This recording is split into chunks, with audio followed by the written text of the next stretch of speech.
আপু এখানে তো অনেকেই আসে ভাইরাল হওয়ার জন্য, অনেকে আসে আবার ভাইরাল হওয়ার জন্য আসি না, আসলে আমি ক্যামেরার সামনে কথা বলতেও পারি না। জি জি জি। কেমন থেকে ভাই আমরা 11 নম্বর থেকে আসছি, মিরপুর 11। যাকে খাওয়া দিচ্ছেন কি আপনার হাজবেন্ড?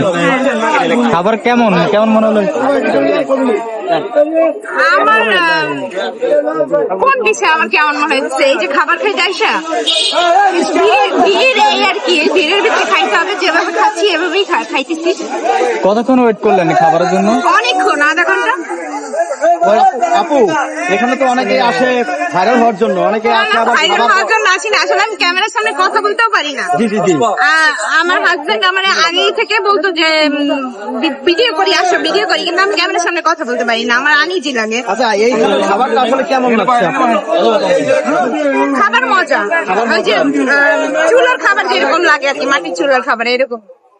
আচ্ছা এখানে তো একটা সময় কেউ খেতে আসতো না, দুই একজন বিখ্যাত লোক আসতো, এখন তো দেখি যারা ড্রাইভারটা নিয়েও আমরা দেখি যে আসলে আমি তো উনি ফেমাস হয়েছে দেখে আমি আসছি আর কি, উনি ভাইরাল দেখে এই জন্যই আসা হয়েছে, ভিডিও দেখে আসা। আচ্ছা ভাইরাল হওয়ার কারণে আসছে এখানে। হ্যাঁ হ্যাঁ, ওনার সব খাবার সবাই খাইতে আসে এই জন্য আর কি, আমার জামাই ওনার ভিডিও দেখে এই জন্য। আমাদের ভাই নাকি এই যে হ্যাঁ ভাই একটু যদি আপনাদের কথা বলতেন। এবারে একটু তো খাইতে টেস্ট তো নিতে দিবে যে কেমন, তাছাড়া তো বলতে পারবো না যেটা কেমন। ভাইয়া এই যে ভাবিকে নিয়ে আসলেন এখানে, ভাইরাল একটা দোকান, খাবার তো খাচ্ছে, কেমন লাগছে আপনার এই খাবারটা? হ্যাঁ ভালো লাগছে, আপাতত ভালো লাগতেছে, বাকিটা পুরোটা খাওয়া শেষ করে তারপরে বের করতে পারবো। আচ্ছা এখানে অনেকেই দেখি যায় কোটিপতি, তারপরে আরো লাখপতিরাও আছে, অনেক বড় বড় লেভেলের লোকজন আছে খাওয়ার জন্য।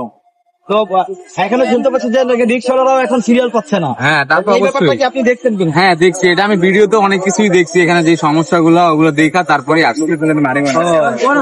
এই মানে এই যে উঠছে পড়া ভিড়, আপনারা এখন খাচ্ছেন, আসলে এই অনুভূতিটা যদি একটু বলতেন। অনুভূতিটা খুব ভালো লাগতেছে, সবাই খুব আনন্দ করে মানে খেতে পারতেছে, এটাই আর কি। মানে একটা মনে হয় যে কিছু সবাই খুব উদযাপন করতেছে আগ্রহী আর এরকম। কি, এই খাবারের জন্য সবাই আগ্রহী, যেটা মনে করেন বুফে যেও মানুষ সহকারে খাইতে চায় না, এখানে এসে সবাই আগ্রহী নিয়ে খাইতে। ঠিক আছে, হ্যাঁ? এখানে এসে ভাই এখানে যে খাওয়ার প্ল্যানটা কি করলো থাকবে। আপনার হাজবেন্ড? কি বললো? আসলে আমরা বুফে গেছিলাম 11 নম্বরে, বাফেট স্টোরিতে গেছিলাম, রবিবার বন্ধ ছিল, পরে বলে চলো গরিবের বুফে যাই, পরে ওইখান থেকে মেট্রো চড়ে এখানে চলে আসছি, এসে ওইখানে নামছি, তারপর আসা। আমরা চিনতাম না, লোকেশন জানতাম না, ওই যে রিক্সা থেকে যাই না আসছি যে। খাবারের কোয়ালিটি কেমন? খাবারের কোয়ালিটি ভালো, মাটির চুলা হিসেবে যেরকম